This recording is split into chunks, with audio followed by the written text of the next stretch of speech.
சட்டப்பேரவை நடந்திருக்க தரமான சம்பவங்கள், நல்லா சுட சுட வாதங்கள் நிறைய நடந்திருக்குல்ல. ஒன்றுனா உங்களுக்கு ரிவீல் பண்ணுறேன்.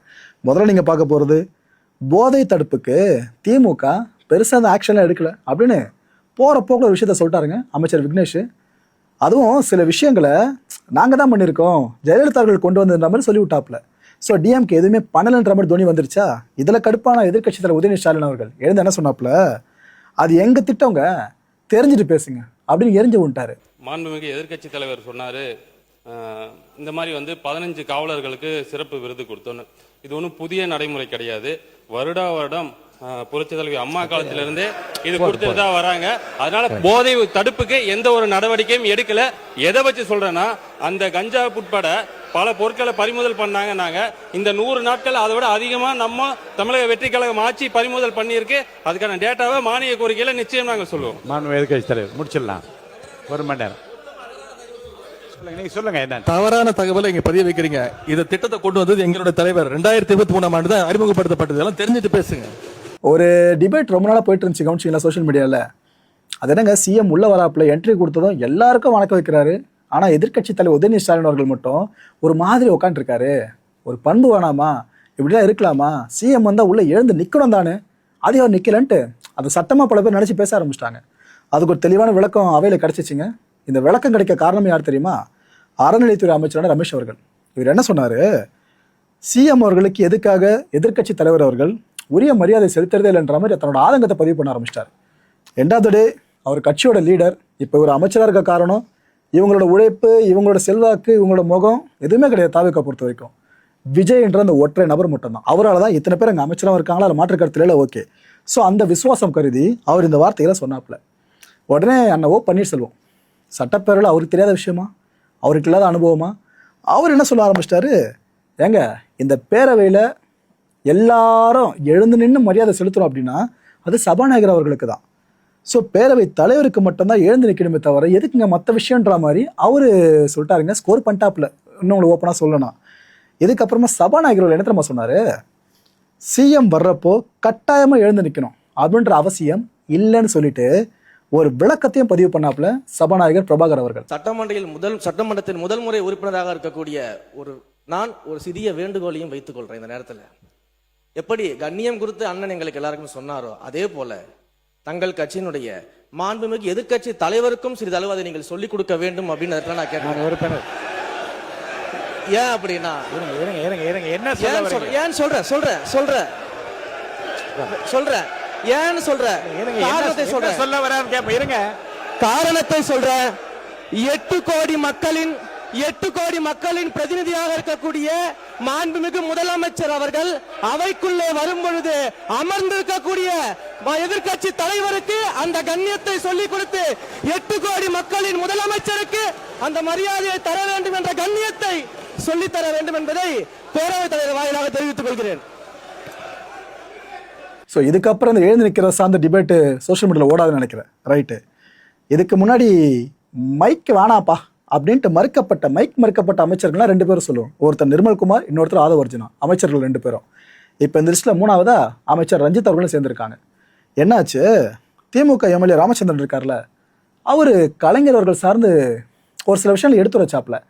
அதாவது எங்கள் சுதந்திர தின கொண்டாட்டம் நடந்துச்சு, சிஎம் கொடிலாம் ஏற்றினாப்புல, எல்லாரும் அங்கே இருந்தீங்க அமைச்சர்கள்லாம். அந்த டைமில் கலைஞர் அவர்களை பற்றி ஒரு விஷயம் பேசியிருக்கலாமேங்க ஒன்றாச்சும்.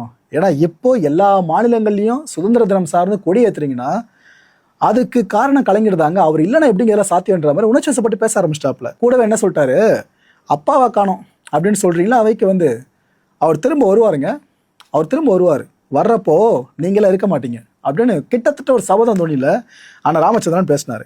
ஆக்சுவலாக அந்த டைம்லேயே பார்த்தீங்கன்னா வனத்துறை அமைச்சர் ரஜித்குமார் இருக்கார்ல, அவர் குறுக்கிட்டே இருந்தார். ஒரு முறை இல்லை 2 முறை இல்லை, திரும்ப குறுக்கிட்டாரு. அவர் கொஞ்சம் எமோட் ஆகிட்டார். ஒரு கட்டத்தில் சபாநாயகர் கடுப்பாயிட்டு, இல்லை அவருக்கு மைக் தராதிங்க அப்படின்ட்டாரு. அமைச்சருக்கு இந்த நிலமாங்க, சபாநாயகரை பாராட்டலாம், இப்படி தான் இருக்கணும். கலைஞரோட கண்ணியத்தை நம்ம பாதுகாத்தே தீரணும்னு அண்ணன் ஓபிஎஸ் இங்கே என்ட்ரி கொடுத்து பேச ஆரம்பிச்சிட்டாப்புல. ஒரு சட்டமன்ற உறுப்பினரோடு திமுக இருந்த வரலாறு இந்த சட்டமன்றத்தில் உண்டு. ஒரே ஒரு சட்டமன்ற உறுப்பினரோடு திமுக எப்படி விழுமோ, விழுந்த வேகத்தை அப்படியே எழுந்திருக்கக்கூடிய கட்சி தான் திமுக. மாண்பு அவை முன்னவர். மாண்புமிகு பேரவைத் தலைவர் அவர்களே, ஒரு சட்டமன்ற உறுப்பினரை ஆரம்பித்து ஆட்சி நடத்திய நீங்கள் இன்று எதிர்க்கட்சியிலே அமர்கிற நிலையை தமிழ்நாட்டு மக்கள் உருவாக்கி விட்டார்கள், இனி உருவாக்கி கொண்டே இருப்பார்கள். மாண்புமிகு முன்னாள் முதலமைச்சர். மாண்புமிகு பேரவைத் தலைவர் அவர்களே, இங்கு முன்னாள் முதலமைச்சரை பற்றி ஒரு விவாதம் இருந்தது. புரட்சி தலைவர் எம்ஜிஆர் அவர்கள் முதலமைச்சராக இருந்த நேரம் அவருடைய தலைமையின் இங்கு சட்டமன்ற உறுப்பினராக இருந்தவர் முத்தமிழறிஞர் அவரை பற்றி அவர் பெயரை சொல்கின்ற பொழுது புரட்சி தலைவர் அவர்களை எழுந்திருந்து சபையில் அந்த உறுப்பினரை பார்த்து கலைஞர் என்று தான் நீ சொல்ல வேண்டும், நீ வாபஸ் வாங்கு, மன்னிப்புக்கள் என்று சொன்னார்கள். அந்த மாதிரி கண்ணியமிக்க சபைகள் இந்த சபையில் நம்மளுக்கு முன்னாலே வழிவகுத்து தந்தவர்கள். ஆட்சிய கண்ணியத்தை நாம் காப்பாற்ற வேண்டும் என்று அனைத்து உறுப்பினருக்கும் நான் கேட்டுக்கிறேன். இவ்வளவு விஷயம் நடந்துருச்சு. சிஎம் அவர்கள் என்ன ரியாக்ட் பண்ண போறாங்கன்னு எல்லாம் எதிர்பார்த்தோம். அவர் என்ன தெரியுமா பண்ணாரு? ஆக்சுவலா என்ன இப்படி பண்ணிட்டாரு, பயந்துட்டாங்களா அப்படின்னா அதில் எடுத்துக்கூடாது. அப்படி நீங்க சொல்றீங்கன்னா உங்களுக்கு அரசியல் முதிர்ச்சி அவ்வளோதான் இருக்குன்னு அர்த்தம். சிஎம்மோட பண்பு இங்கே நம்ம பெருசாக பார்த்துதாகணும். ஏன்னா மன்னிப்பு கேட்டு பெரிய மனுஷ லெவலுக்கு போகணும். இதுதான் எல்லார்கிட்டையும் எதிர்பார்க்குறோம். தவறுன்னு ஒன்று நடந்தால் அதை ஒத்துக்கிட்டு. அந்த வகையில் அமைச்சர் ரஞ்சித்குமார் பேசினார் பார்த்தீங்களா, கருணாநிதின்ற பேரை மென்ஷன் பண்ணி, கலைஞர்னு இல்லாமல். சிஎம் விஜய் அவர்கள் ஸ்டேஜில் பேசும்போது கவனிச்சிருக்கீங்களா, அவர் எந்த வார்த்தை பார்த்து பயன்படுத்துவார்னு சொல்லிட்டு. ஆனால் இவரை அவங்க கட்சியை சேர்ந்தவங்க எந்த அளவுக்கு ஃபாலோ பண்ணுறாங்க, அந்த கேள்வி இப்போ வந்திருக்கு இந்த பேச்சுகள் மூலமாக. சிஎம் அவர்கள் எழுந்து மன்னிப்பு தெரிவிச்சாருங்க. இல்லை அவரோட பேசிடக்கூடாது, கருணாநிதி அப்படின்னு சொன்னது தப்பு தான், அவர் பேசினதுக்காக நான் மன்னிப்பு கேட்டுக்கிறேன்னு சிஎம் அவர்கள் சொல்லியிருக்காங்க. அவங்க கட்சியில் இருக்க ஒருத்தர் அமைச்சர் அவர் பேசினதுக்காக அவர் தன்னோட மன்னிப்பாங்க பதிவு பண்ணியிருக்காரு. அப்போ அவரோட முகம் தர்ம சங்கடத்துக்குள்ளானதை பார்க்க முடியுது. இந்த சங்கடத்தை கொடுக்கறதுக்கு அமைச்சர்கள்லாம் தேர்வு பண்ணி வச்சிருக்காரு. ஸோ பார்த்து வார்த்தைகளை விடணும். ஏன்னா தெரியுது பொறுப்புக்கு வந்திருக்கீங்க, அமைச்சர்கள் லெவலுக்கு வந்துட்டீங்க. ஆனால் அவங்க முன்னாடி இருக்கிறவங்களாம் அரசியலே பழந்துன்னு கொட்டை போட்டு அவ்வளோ பேர் இருக்காங்க. நீங்கள் அவங்களுக்கான மரியாதை கொடுக்குறீங்களோ இல்லையோ, ஆனால் இதுக்கு முன்னாடி இருந்த அரசியல் அச்சாணிகளாக இருக்காங்களா பல பேருமே, அவங்க சார்ந்த மரியாதை கொடுக்கல தப்பு இல்லைன்னு நினைக்கிறேன். அதுதான் சிஎம் அவர்கள் அங்கே மன்னிப்பாகவே கன்வே பண்ணியிருக்காங்க. கூட என்ன சொல்லியிருக்காப்புல, 5,000 ரூபாய் அப்படின்ற கடன் தள்ளுபடி இருக்குல்ல, இதை 75,000 ரூபாய் உயர்த்தினாங்க. ஞாபகம் இருக்கா ரீசெண்டாக? அதை அஃபிஷியலாக சிஎம் அவர்களே பேரவையில் அனௌன்ஸ் பண்ணிட்டாங்க. இன்டர்நேஷனல் போதைப் பொருள் கடத்தல் மன்னன் ஜாஃபர் சாரிக் என்ற நபர் டெல்லியில் கைது செய்யப்பட்டார். அவருடனும் அப்போது இருந்த முதல்வர் குடும்பம் முதல் அமைச்சர்கள் வரை அதிகாரிகள் வரை அனைவரும் எவ்வளவு தூரம் தொடர்பில் இருந்தாலும் எல்லாருக்கும் தெரியும். இதுவரை அந்த நபர் சம்பந்தப்பட்ட எந்த வழக்கும் தமிழ்நாட்டில் பதிவு செய்யவில்லை. அந்த சம்பந்தப்பட்ட நபர் மீது அப்படி ஒரு குற்றச்சாட்டை எழுந்ததுமே எங்களுடைய தலைவர் அவர்கள் உடனடியாக அவரை கைது செய்து அவருடைய கட்சியிலிருந்தே உடனடியாக நீக்கிவிட்டோம். ஒரு அமைச்சரே ஐபிஎல் மேட்சில் பவுடர் நுணுக்கிக்கிட்டு மாத்திரை நுணுக்குனு கதை விட்டாரு. அவர்கிட்ட உங்களுடைய காவல்துறை ஏதாவது விசாரணை நடத்துச்சா? அவர் மேல ஏதாவது நடவடிக்கை எடுத்திருக்கீங்களா? இதுக்குரிய ஆதாரங்கள்லாம் நீங்க இல்லாம நீங்க பேசக்கூடாது. அமைச்சர் அவர்கள் பேசுறதுக்கு ஏதாவது ஆதாரம் கேட்டிருக்கீங்களா? அமைச்சர் அவர்கள் பேசுறதுக்கு ஏதாவது ஆதாரம் இருக்கா? நாங்கள் உடனடியாக கைது செய்யப்பட்டிருக்கோம், ஒரு கட்சியிலிருந்து நீக்கி இருக்கிறோம். உங்களுடைய அமைச்சர் ஐபிஎல் மேட்ச்ல பவுடர் நுணுக்கிட்டு இருந்ததை இன்றைக்கு உலகமே பார்த்துச்சு, பல்வேறு விமர்சனங்கள் வந்துச்சு. குழந்தைக்கு மாத்திரை கொடுத்தேன்னு கதை விட்டாரு. அதற்காக ஏதாவது விசாரணை நடத்திருக்கிறீங்களா? புகார் எடுத்திருக்கிறீங்களா? ஏதாவது நடவடிக்கை எடுத்திருக்கீங்களா? கேட்க விரும்புகிறேன். அதாவது ஸ்டேடியம்ல இருந்து இந்த மாதிரி நடந்ததுக்கான விளக்கத்தை ஆல்ரெடி அளித்தாச்சு. அதுல அவங்களுக்கு பல்வேறு முரண்பாடுகள் இருக்கலாம், பல்வேறு கருத்துக்கள் இருக்கலாம். அப்படி இவங்க சொல்றாங்கன்னா அந்த சமயத்துல திராவிட முன்னேற்ற கழகத்தின் ஆட்சி தான் நடந்தது. அப்போ ஸ்டேடியம் வாசல்ல இருந்து இவங்க எல்லாம் வந்து அந்த மாதிரியான போதைப் பொருள் வித்தாங்கன்னு சொல்லி ஒத்துக்கிறாங்களா? அப்போ அதனால ஆதாரம் இல்லாமல் விளக்கம் கொடுத்ததுக்கு அப்புறமா தேவையில்லாத பேச எனக்கு கூட தான் வந்து இப்ப செய்திகள்ல நீங்க சொல்லக்கூடாதுன்னு சொல்றீங்க. என்னோட அதாவது என் துறையை சார்ந்த கிட்டத்தட்ட அரசு வேலை கொடுக்கறதா சொல்லி 888 கோடி ஊழல் பண்ணிருக்காங்க. எனக்கு பல்வேறு முரண்பாடுகள் இருக்கு. அதனால விளக்கம் அளித்ததுக்கு அப்புறம் அது மாதிரி தேவையில்லாத விஷயங்களை கருத்துக்களை தெரிவிக்க வேண்டாம் என்றது பேரவை வாயிலாக நான் தெரிவித்துக் கொள்கிறேன். ஒரு கேஸ் பதிவு பண்ண சொல்லி இடி சொன்னாங்கன்னு சொல்லி பெர்சீவ் பண்ணி அது வேலை கோர்ட்ல இருக்கு சப்ஜெக்ட். கோர்ட்ல இருக்கிற சப்ஜெக்டை இவர் கூப்பிட்டு பேசுறது எப்படி சரியா இருக்குமா? ஃபுல் விளக்கம் நான் சொல்ல முடியுமா அதுக்கு? எனவே அதை அவை குறிப்பில் இருந்து நீக்க வேண்டும். ஒன்று. ரெண்டு, அவரை பத்தி சொன்னதுக்கு நீங்க பதில் சொல்லுங்க. அதை விட்டுட்டு ஏன்டானா நீங்க மத்தவனை பத்தி பேசிருக்கீங்க. உன்னை நீங்க எடுத்தீங்களே அந்த கார்டுல தண்ணீங்களே அது என்னன்னு சொல்லுங்க. பள்ளிக்கல்வித்துறை அமைச்சர். போதைப் பொருள் ஒழிப்பு மற்றும் சட்டவிரோத கடத்தல் தடுப்பு பணியை சிறப்பாக மேற்கொள்ளும் காவலர்களுக்கு 2 நாட்களுக்கு முன்பு நம்முடைய முதலமைச்சர் அவர்கள் விருதெல்லாம் வழங்கியிருக்கிறார். விருது எதற்காக பார்த்தீங்கன்னா, போதைப் பொருள் ஒழிப்பு மற்றும் சட்டவிரோத கடத்தல் தடுப்பு நடவடிக்கையை சிறப்பா மேற்கொண்டதற்காக கடந்த ஒரு வருடமாக சிறப்பா பணியாற்றியதற்காக 15 காவல்துறை அதிகாரிகள் மற்றும் காவலர்களுக்கு முதலமைச்சர் அவர்களே விருது கொடுத்திருக்கிறாங்க. அந்த 15 காவலர்களுமே எங்களுடைய ஆட்சி காலத்துல பல்வேறு வழக்குகள்ல போதைப் பொருள் ஒழிப்பு நடவடிக்கையை சிறப்பா மேற்கொண்டவங்கன்னு இன்னைக்கு அரசு அறிக்கை கொடுத்திருக்கு. மாண்புமிகு எதிர்க்கட்சி தலைவர் சொன்னாரு, இந்த மாதிரி 15 காவலர்களுக்கு சிறப்பு விருது கொடுத்தோன்னு. இது ஒன்றும் புதிய நடைமுறை கிடையாது. வருடா வருடம் புரட்சி தலைவி அம்மா காலத்திலிருந்தே இது கொடுத்துட்டு தான் வராங்க. அதனால போதை தடுப்புக்கு எந்த ஒரு நடவடிக்கையும் எடுக்கல. எதை வச்சு சொல்றேன்னா, அந்த கஞ்சா உட்பட பல பொருட்களை பறிமுதல் பண்ணாங்க. நாங்க இந்த 100 நாட்கள் அதை விட அதிகமா நம்ம தமிழக வெற்றி கழகம் ஆட்சி பறிமுதல் பண்ணியிருக்கு. அதுக்கான டேட்டாவை மானிய கோரிக்கையில நிச்சயம் நாங்க சொல்லுவோம். தவறான தகவலை இங்க பதிய வைக்கிறீங்க. இந்த திட்டத்தை கொண்டு வந்தது எங்களுடைய தலைவர் 2023ஆம் ஆண்டு தான் அறிமுகப்படுத்தப்பட்டது. எல்லாம் தெரிஞ்சுட்டு பேசுங்க. முன்னாள் முதலமைச்சரை பற்றி ஒரு விவாதம் இருந்தது. புரட்சி தலைவர் எம்ஜிஆர் அவர்கள் முதலமைச்சராக இருந்த நேரம் அவருடைய தலைமையின் கீழ் இங்கு சட்டமன்ற உறுப்பினராக இருந்தவர் முத்தமிழறிஞர் அவரை பற்றி அவர் பெயரை சொல்கின்ற பொழுது புரட்சி தலைவர் அவர்களை எழுந்திருந்து சபையில் அந்த உறுப்பினரை பார்த்து, கலைஞர் என்று தான் நீ சொல்ல வேண்டும், நீ வாபஸ் வாங்கு, மன்னிப்புக்கள் என்று சொன்னார்கள். அந்த மாதிரி கண்ணியமிக்க சபைகள் இந்த சபையில் நம்மளுக்கு முன்னாலே வழிவகுத்து தந்தவர்கள்.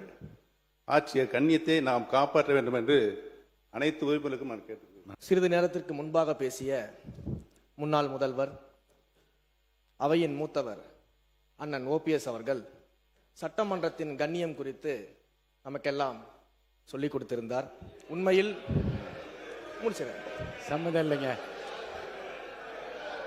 முடிச்சிடறேன் சொல்லிடுறேன். இல்லை என்ன அதையெல்லாம் முதல் முறையாக சட்டமன்றத்திற்கு உறுப்பினராக வந்திருக்கக்கூடிய நாங்கள் கற்றுக்கொள்ள தயாராக இருக்கிறோம். அதுல எங்களுக்கு எந்த விதமான ஆட்சேபனையும் கிடையாது. அதே சமயத்தில் அண்ணா சொன்ன கடமை கண்ணியம் கட்டுப்பாடு என்பதையே தன்னுடைய மூச்சாக வைத்திருக்கக்கூடிய மாண்புமிகு முதல்வர் அவர்களும் அதற்கான கருத்தை இப்போது தெரிவித்து விட்டார். அண்ணன் அவர்களுக்கு சட்டமன்றத்தின் முதல் முறை உறுப்பினராக இருக்கக்கூடிய நான் ஒரு சிறிய வேண்டுகோளையும் வைத்துக் கொள்றேன் இந்த நேரத்தில். எப்படி கண்ணியம் குறித்து அண்ணன் எங்களுக்கு எல்லாருக்கும் சொன்னாரோ அதே போல தங்கள் கட்சியினுடைய மாண்புமிகு எதிர்க்கட்சி தலைவருக்கும் சிறிதளவு அதை நீங்கள் சொல்லிக் கொடுக்க வேண்டும் அப்படின்னு நான் கேட்டேன். ஏன் அப்படின்னா என்ன ஏன் சொல்றேன் ஏன் சொல்ல இருங்க, காரணத்தை சொல்றேன். 8 கோடி மக்களின் பிரதிநிதியாக இருக்கக்கூடிய மாண்புமிகு முதலமைச்சர் அவர்கள் அவைக்குள்ளே வரும் பொழுது அமர்ந்திருக்கக்கூடிய எதிர்க்கட்சி தலைவருக்கு அந்த கண்ணியத்தை சொல்லிக் கொடுத்து 8 கோடி மக்களின் முதலமைச்சருக்கு அந்த மரியாதையை தர வேண்டும் என்ற கண்ணியத்தை சொல்லித்தர வேண்டும் என்பதை பேரவைத் தலைவர் வாயிலாக தெரிவித்துக் கொள்கிறேன். பேரவைத் தலைவர் அவர்களே, மாண்புமிகு முதலமைச்சர் அவர்கள் மிக சிறப்பாக அதை கையாண்டார். நாங்கள் அதில் மகிழ்ச்சி. ஆனால் எங்க திருச்சி மாவட்டத்தில் வெற்றி பெற்ற அமைச்சர் அவர்கள் அதை எதிர்க்கட்சி தலைவரை பற்றி சொல்வார். நாங்கள் கூட 5 ஆண்டு காலம் முதலமைச்சராக தளபதி அவர்கள் இருந்தார்கள். அப்படி தளபதி நம்முடைய முன்னாள் முதலமைச்சர் அவர்கள் இருக்கிற போது, அவர் வருகிற போது எதிர்க்கட்சியில் இருக்கிற தலைவர் எழுந்ததில்லை. இல்லை, கொஞ்சம் எழுந்ததில்லை. எனவே அது ஒரு குற்றக்குறையாக அல்ல, அவரவருடைய எண்ணம், அவருடைய நடைமுறை அதானே தவிர அதை சொன்னபோது அது சொன்னது வரைக்கும் நாங்கள் அதில் ஒன்றும் இல்லை. ஆனால் எதிர்க்கட்சி தலைவர் கற்றுக் கொடுக்க வேண்டும் என்றெல்லாம் அவர் சொல்ல வேண்டிய அவசியம் இல்லை. அதான் விஷயம். திருமங்கலம் ஃபார்முலா இருந்து 2026 வரைக்கும் அதாவது ஓட்டுக்கு பணம் கொடுக்கிற அந்த திட்டத்தை அவர் அடுக்கடுக்கா சொல்லிட்டு வந்தாரு. அவர் கருணாநிதி, நம்முடைய முன்னாள் முதல்வர் கருணாநிதி பத்தி அடுக்குமொழியில சொல்லிட்டு வந்தாங்க. இங்க பாருங்க, உறுப்பினர் 2026 ஒரு ரூபாய் கூட ஓட்டுக்கு பணம் கொடுக்காம முதலமைச்சர் வந்திருக்காரு. பணம் கொடுக்காம என்னுடைய காஞ்சிபுரம் சட்டமன்ற தொகுதியில 1500 ரூபாய் குத்தி ஓட்டுக்கு மொத்த ரூபாய் கொடுக்கல. வனத்துறை அமைச்சர் உட்காருங்க. மாண்புமிகு முதலமைச்சர் அவர்கள் லஞ்சம் இல்லாமல் நல்லதே செய்து கொண்டிருக்கிறார். வனத்துறை அமைச்சர் உட்காருங்க. அவர் குற்றச்சாட்டு சொல்லி அவைக்குள் நீக்கப்படுகிறது. அமைச்சர்கள் பதில் சொல்கிற போது திராவிட முன்னேற்ற கழகத்தை பற்றியும் திமுக தலைவரை பற்றியும் அவர்களுக்கு என்ன மனதில் பட்டதோ அதை சொல்கிறார்கள். நீங்கள் அது தவறு என்று சொல்லி நீக்குகிறீர்கள். ஆனால் நேரடியாக லைவ் போய் கொண்டிருக்கிறது. அந்த காலத்தில் லைவ் வந்து நேரடியாக கண்ட்ரோலில் இருக்கும், பத்திரிகையெல்லாம் வராது. இப்போ நீங்கள் நீக்கினா பத்திரிகைகள் தான் வராது. மேலும் காலையிலிருந்து வனத்துறையை பற்றி அவ்வளவு பெரிய விவாதங்கள் நடைபெற்றது. வனத்துறை அமைச்சர் அப்போது வாயை துறக்கவில்லை. சம்பந்தமே பண்ணால் பெரிய இருக்கிற எங்களை விட சீனியர் செங்கோட்டையன் எனக்கு முன்னால் சட்டமன்றத்துக்கு வந்தவர். அவருடைய துறையிலே அவர் வந்து தலைவருடைய பெயரை சொல்லி இப்படியெல்லாம் பேசுவது என்ன நியாயம்? அப்படி பேசுகிற போது மீண்டும் இவர்களும் பேசினால் நீங்கள் சபையை எப்படி நடத்த முடியும் என்பதை கேட்டு மக்களை இந்த கான்டென்ட் பொறுத்தவரை மனசுல ஒரே ஒரு வினாதான் இருக்கு. முடிஞ்சதுக்கான பதில்களை கீழே கமெண்ட் செக்ஷன்ல கமெண்ட் லீவ் பண்ணுங்க. சிஎம் விஜய் அவர்கள் அவையில பகிரங்கமா மன்னிப்பு தெரிவிச்சாங்களே, இதை பத்தி நீங்க என்ன நினைக்கிறீங்க? இதை அவரோட பலமா பாக்குறீங்களா, பலவீனமா பாக்குறீங்களா? அடுத்த நிகழ்ச்சி சந்திக்கலாம். நன்றி, வணக்கம்.